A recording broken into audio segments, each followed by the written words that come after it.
The main thing missing from Arsenal's FA Cup route to Manchester joined was a huge thunderstorm. A soaked-through Emirates would have been fitting of the atmosphere in N5 on Sunday night, as Gooners in the long run arrived at the unfortunate understanding that this would once more not be Arsenal's day. An eventless first half was succeeded by one-of-a-kind chaos, with the hosts having a reckless Diogo Dalot to thank for getting them back into the contest. Gabriel restored equality after Bruno Fernandes's superb opener. However, Mikel Arteta's side were then expectation on leaving the opposition by neglecting to take one of the gazillion risks that fell their direction against the undermanned visitors.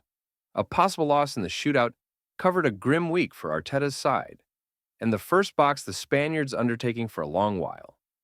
Where Arsenal go from here is easy to refute, yet anything course the Gunners' head, it looks like they'll leave on that excursion without Gabriel Jesus. The Brazilian was stretchered off toward the finish of the first half with a knee injury. Mikel Arteta's comments on Gabriel Jesus' knee injury. Huge concern. That is my inclination, responded Arteta, when asked about Jesus' physical issue. He needed to fall off on a stretcher, with a ton of agony, contacting his knee.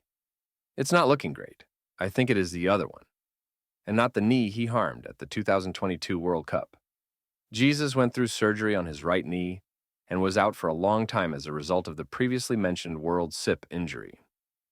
In any case, the stressing factor is more the inclination that he had when he needed to fall off, and the aggravation that he was in, Arteta added. How long might Gabriel Jesus at some point be out for?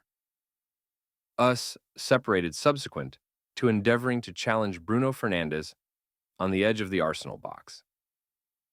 A lot was made of the unified playmakers' theatrics after Andy Madley selected against granting a foul, despite Jesus getting Fernandes's heel. While Fernandes tossed his boot around, Jesus was in anguish on the turf. The Arsenal forward will go through additional scans on Monday. However, experts dread the worst. Physio Scout on X, who gave an exact assessment of Bukayo Saka's hamstring tear, believes that the best-case scenario, a bone bruise or isolated meniscus MCL injury, is impossible in regards to Jesus. They accept the Brazilian has suffered a terrible upper leg tendon injury, reasonable a tear. Assuming that analysis is exact, Jesus' season is finished. As a matter of fact, he'll probably miss a lot of 2024 with leg tendon tears, ordinarily requiring no less than 9 months to recuperate from. There's no affirmation yet. However, we should plan for the worst. That is the manner by which the 2024-25 season has gone for the Gunners.